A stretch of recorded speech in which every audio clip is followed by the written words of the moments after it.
welcome to the Joy Room. Today, I'm interviewing a very special guest, Adrian. Adrian is a personal trainer, health coach that got me in shape after so many years of my weight going up and down. But the reason why I wanted to talk with Adrian today is because he's full of joy in so many different areas in life. So, Adrian, could you introduce yourself? Hi. Hi, Julia. Thank you for having me, first of all. It's a great pleasure to be here. My name is Adrian. I've been involved in fitness for 8 years, and I'm a husband, I'm a dad, I'm a coach. I've set up a few fitness businesses in my career, and Julia, you were one of my very successful clients as well, so it's a great honor to be here, and I'm glad that we can discuss such a great topic such as joy. Yeah, I think you are up to so many things. But yeah, what is your definition of joy? That's a very, very tricky question because like we already spoke before, like joy can be something very different to me than it is for you and than it is to everyone who is listening, right? When I say bottle is very clear what it is for you because it's something tangible. For me, joy is upgrades to happiness. Well, happiness is a moment that can happen, but joy is something that you can almost create with building the right circumstances around you. Joy is also, for example, at least for me, something that you can create and practice through gratitude. I remember when I was actively working on it and I was actually celebrating when I found when I was going home and the downstairs door open, so I didn't have to drag my keys. I was like, yes, I don't have to pull my keys out. A little bit of joyful moment. When I was parking my car, there was a parking space right close to my home. Yes, there's the parking space. And when you actually practice to see this little bit of joy throughout the day, you realize they're everywhere.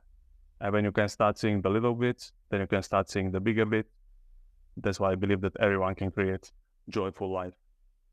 I love that. And I think that was Einstein that said that there are two ways of living your life. Either there are miracles everywhere or there are no miracles at all. So I guess you are going for the first one. 100%. But again, even that is, look, I'm a bit spiritual, but I'm also very scientifically based. And the best thing is when these two words combine together and one supports each other. Joy, you could tell that is a kind of spiritual topic, but in terms of science, there is so much science already proven that you can actually create joy and practice and become someone who is happy, because in the end, you know many rich people who are not happy and don't experience joy on a daily basis. You know many people who don't need much, but they're joyful from morning to evening. So yeah. Yeah, definitely. Joy is a choice. That is connected to so many of those micro decisions that you do 100%. throughout your life, right? Because I think 10 years ago would be the same definition of joy that you have now.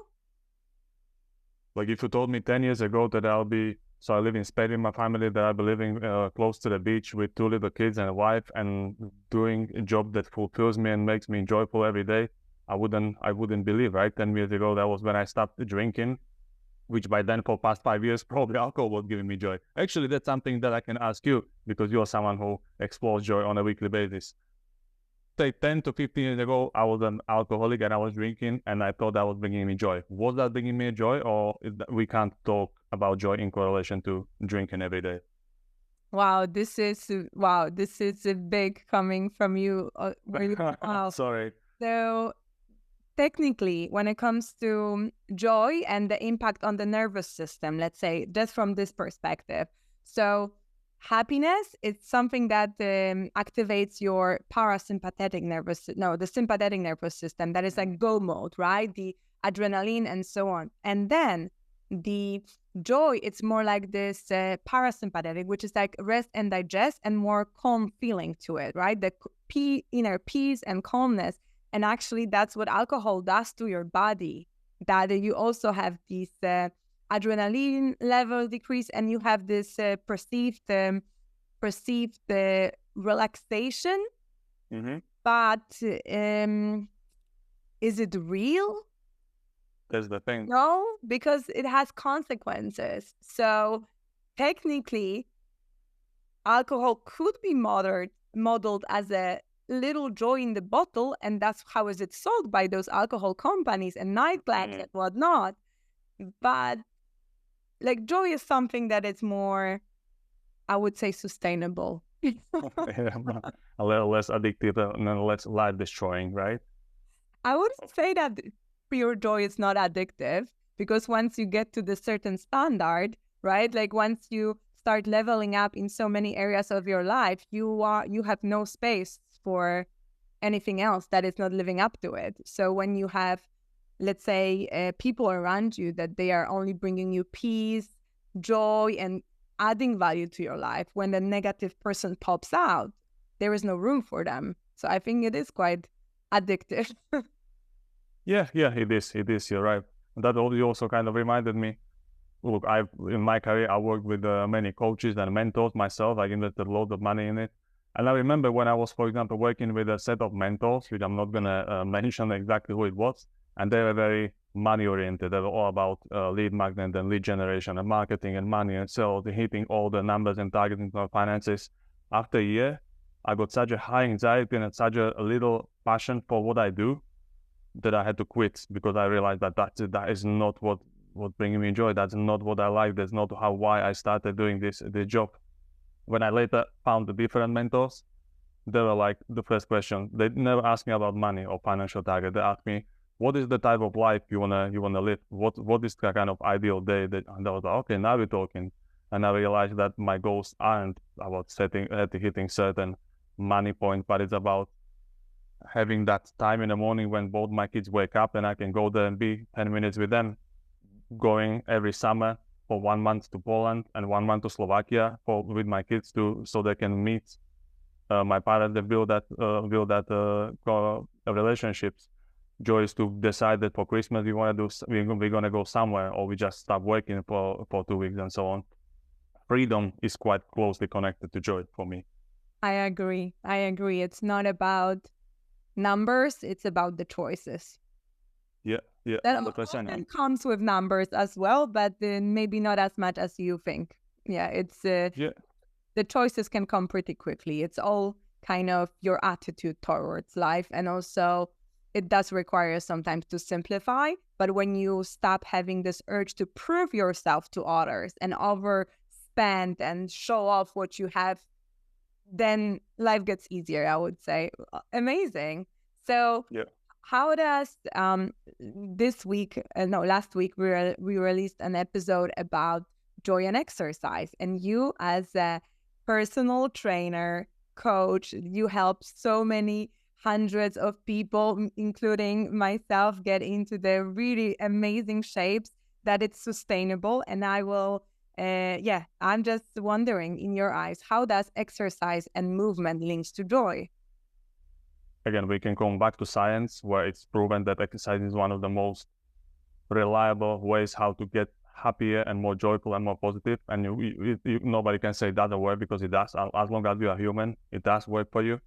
And look, exercise is just one part of my job, but I can definitely see that when people come to me at the beginning, where they are negative and don't see much of a kind of positive outlook in their life, maybe they're in bad relationships, maybe they want to start a business but they don't have that confidence and that self-belief, and we start working on this, start training and start proving to themselves that actually when I take a little action and I feel better after exercise, I have a nicer couple of hours. When I repeat it repeats again, and they realize that by doing something, small little steps over a period of time, they created their own happiness, their own state of their own life. So it's hugely, for me, I've seen it many times when people use fitness to change their life completely. I'm not talking about the fat and centimeters and weight, but about when I start doing something and I put enough weight on it, I stay consistent, I can see results. When I put the same approach towards building a relationship, it's going to work. When I put that towards business, it's going to work. When I put that towards gratitude, it's going to work. So it's all about starting small. And I mean, I probably changed the topic quite a few times, but I think you understand what I mean. Of course I understand it, and I absolutely love it. And actually that was the same for me. I think once I started truly to take myself seriously and respect my body, Like there was no room for even a date with a guy that I wasn't slightly excited about, or there wasn't a room anymore to work a job where my amazing ideas are bouncing off the wall. At some point I said like, fuck it, and somebody else will pay me well for that. And that was kind of, I started my company and I got really bold. And I remember when you gave me this amazing piece of advice that I should get a business mentor or coach when I was working with you, because that will cut my time. And that's what I did a few months later.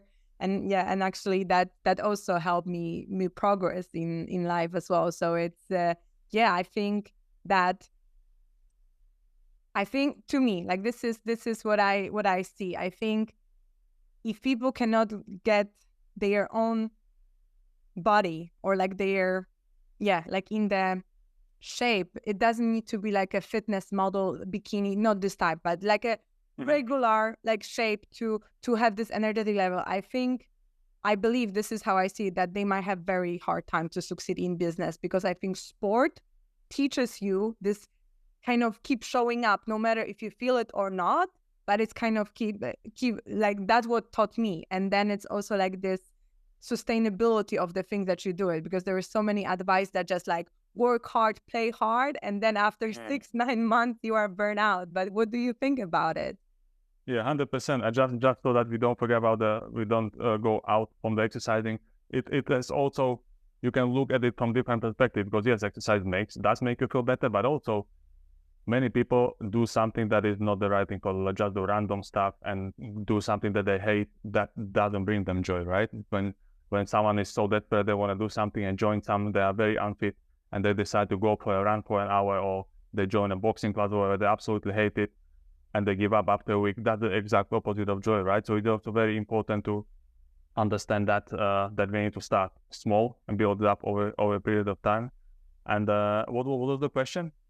Like, how does movement and exercise links to joy? But now like, like before, what do you think? Like people, because I was talking about how does the exercises and particularly lifting at the gym impacted my kind of business journey, right? Like, I see. Yeah. And then, yes, and that's my belief, or my point of view is that I think that it's hard to be really good at business without taking charge of your own body and getting it into the right shape. 100%. And even though the actual physical picture for many people can be kind of trivial, health is more important and so on, yes and no, because once you like what you see in the mirror, when you look at yourself and you're naked or whatever, and you like it, that's going to create so many joyful moments throughout the day, every year, for the rest of your life. Same as when you don't like what you see in the mirror, and you don't like how the clothes fit, and you don't like going on holiday because you're going to be covering yourself in this heat and the baggy clothes. That makes you unhappy many, many times throughout the day, right? Exact opposite to it. When you feel in shape, it feels fucking awesome. And again, that's going to double, if not triple, the amount of joyful moments you can have. And then, of course, it's easier to set up a business and go to meetings and smash those events and, go on a stage and talk and start a podcast. When you have the self-belief in yourself and you have the confidence, like what can stop you? Absolutely nothing. I agree. I love that. I really. And you are very good proof to it as well, right? Thank you. And there is also something that, we know each other a few years, and I see your beautiful daughters growing on through your social media posts. But I see that in my the way how I perceive it, I think you have quite a lot of joy from being a dad. How does there is I saw this statistics that joy actually, like overall life satisfaction, is decreasing when the kids are little. And a lot of parents are stressed out, but I can kind of see how is it playing out with jobs and so many responsibilities. But you seem like a pretty joyful dad. I'm a joyful dad because for me, this is the priority. So even my business is almost on a back burner. I know I could progress much faster, could walk clients and do more stuff and travel more, but I don't want to, because the kids, one is 3 years old, one is 1.5. Everyone with all the kids tells me, Adrian, enjoy it. They grow up fast. This is the best period of their life. Enjoy. I was like, okay, so I'm trying to enjoy it every day. And today, for example, I knew I was going to speak with you about joy. I came from work. I was sweaty and tired after a couple of meetings. It's quite hot as well. It took me half an hour to get home. I opened the door and the both of them started screaming, "Daddy, Daddy, home!" They come to me. They wanted me to go with them straight away. Come, see. So they wanted to show me a bike that they're putting stickers of little butterflies on my wife's bike, like for past couple of hours. So they wanted to see me, and the little one showing me every single butterfly. Look, green, blue, and red. And they were so excited. I was just melting with absolutely overloaded with joy because they so wanted to show me. And in that moment, you forget about sweat, about the stress, about whatever it is. They can drag me so much into that moment of joy right now, experience it, that these are the moments I don't think what's more important in my life. And I don't think I can't even imagine what can make me more happy and joyful than these little 2 minutes when I came from work. Oh, this is so beautiful. But I think that's not a standard. I think a lot of parents are so preoccupied with everything that's going on that it's often like I often see that as well, that it's difficult for them to be truly present with their own children. And I know that you worked with many parents. Is that something that I just observed and maybe it's not a true picture, or what do you think about it? To create sustainable joy, I believe it's a lot of hard work and discipline still. Like a year and a half ago, when my little one was still just a couple of months ago, for example, I neglected the sleep part and I became too stressed and anxious, and I lost my joy because I came from work in the afternoon. I couldn't settle in terms of my nerves and my moods. I was there with them and smiling and so on, but inside I wasn't joyful. I was nervous, I was stressed, I was underslept, and I knew something was going on. And that was going on for a couple of months until I realized, okay, this is not good, and they deserve better than worried or anxious that. So I hired a therapist, and I worked with a therapist for 10 months, and I had to work on myself so I can start experiencing the joy on a daily basis again. So yeah, joy doesn't happen just because we wish for it, but we really have to work on the joy. Like, for example, one of those little moments that make me really joyful and grateful for all the work. When I come from work at 5-6 o'clock in the afternoon, tired, but my girls, I told them in the morning that after work, I'll put you in the buggy, we're gonna run the playground, which is like 5 kilometers from home, and we're gonna play. I came from work, tired, hungry. Daddy, you're home, we're going. I knew that was going to happen. So I put them in a buggy. After work, I take them for 5 kilometers run. And I'm so happy that I trained all those years because, like, athletes, they train to be on events and be in competition. For me, I've been taking care of myself because I want to come from work and I want to take my kids for a run and have 2-3 hours of active time instead of giving them YouTube and just, chill on the sofa. So that joy. But again, that joy wouldn't happen without years of discipline as well. Wow, I love that. Wow, it's just so inspiring. I think many people will definitely see, will get inspired by what you are saying. And this is also what kind of type of parents I want to be. But I'm this cool auntie that is super energetic and runs around. I have plenty of energy. But that's the thing. I think once you start seeing things in the long term, because it's about what you were saying, that if you start from zero to nothing and go for 1 hour run or for 1 hour boxing, like there is this thing about habits, that the good habits, the suffering, it's in the present tense, but the bad habits, the suffering, it's in the future.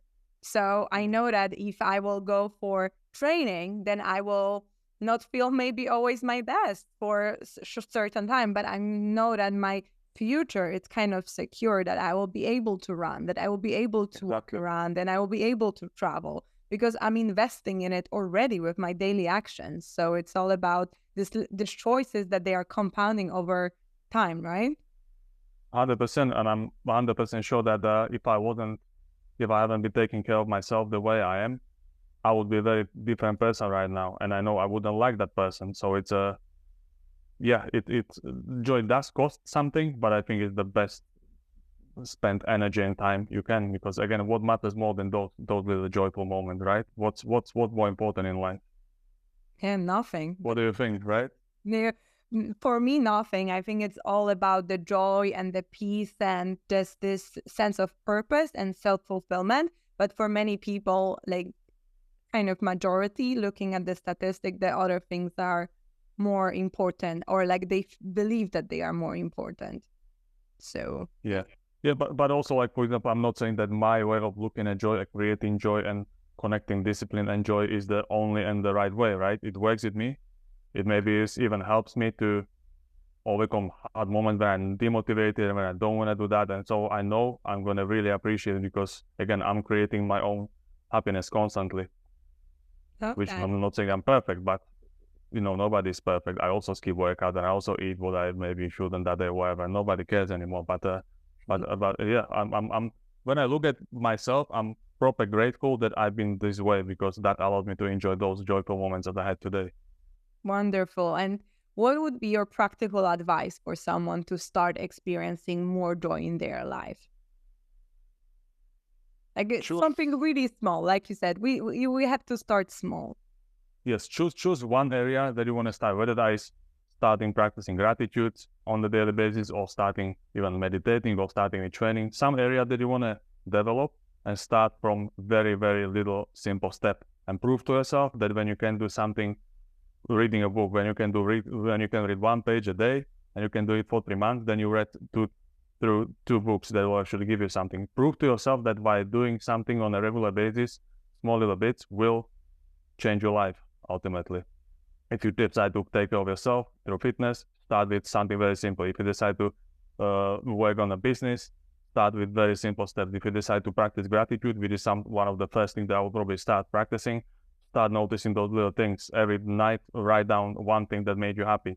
After a month, write down 3 things that made you happy. After another month, write down 5 things. This way you will practice and create yourself someone who simply sees those joyful moments everywhere. And I'm not someone who is kind of spiritual, everything is positive. No, world is fucked up, but it's still your world. You can create what you see, where you spend your energy, because in the end, where you spend your energy is how your life is, right? Love it. I'm aligning with everything that you're saying so much. So if somebody would love to connect with you after listening to this episode, where they can find you? They can find me on Facebook, Instagram, and LinkedIn, Adrian Masaryk. And then they can always message me, and I'm always happy to talk about all things joy, of course. But of course, when you have any questions about fitness or discipline or creating your joy for the future, then these are the things I could talk about for forever. So I hope we have another 5 hours, Julia, to talk about this. Yeah, I would love that. But it was amazing. And also, you have this program called Modern Entrepreneur. Yes. So Like to share, what is it about? So my main program is Modern Entrepreneur. I work with business owners from all around the world. These are people who actually is very closely connected to what we do, what we talk about here. These are people who sacrificed a lot to building their businesses. They built something successful, but they realized that their health and their body don't match the type of life they actually want to create. They value their health, but they are so busy that fitness feels just like another thing that they have to do, and they try to train, but they're on and off, they don't know how to crack it, and then they maybe even are rich, but they can't even enjoy the money. So they come to me, I help them with the training, with the nutrition, with the mindset, with sleep and stress management, and optimize the routine so they can feel better and they can make more money, but also enjoy the life, which is in the end the most important thing. They enjoy a bit. Yeah, and I'm a living and walking and breathing proof of that because Adrian was the person that got me in shape. And this advice, another one that you gave me when I was proposing something like doing fasting once a week, you asked me, is it really how you want to live until the end of your life? Like that, how important the decision that you make, that it's all about being sustainable over long term versus those like short gains, right? Because you knew that I wouldn't stick to it. So that was that was. And also when you shared your story about how we work together and how great you feel in your body, trust me, when I see the story and I read it, I was like, wow. I clicked the next one, I read it, like, wow. And that thing, you made my day, Yulia. That's the joyful moment that the work brings me, especially from someone who I don't work with anymore. So we did something years ago, and you still are that person that we created. That's for me. Like, I'm so sorry that your program was so good that it took like 8 months and I don't need you because you taught me everything what is, if I will have like more goals in this area, for sure I'm coming back. But you are so good at your job that it was literally 8 months and I'm like, good. That's the best investment that I ever made. Like literally, 8 months working with you, and I don't have to worry how to be in the best shape of my life until pretty much very long time, I would say. So this is amazing. You build a routine for yourself, and the routine take care of you now. So it's all you sorted. Yeah, so that's amazing. And that's the power of habits, and also working with people that they truly enjoy what they do. And that's it for today, guys. I'm sure that you enjoyed listening to this conversation. You will find all the details how to find Adrian in the show notes. And thank you so much. And yes, we are back on Tuesday. Bye.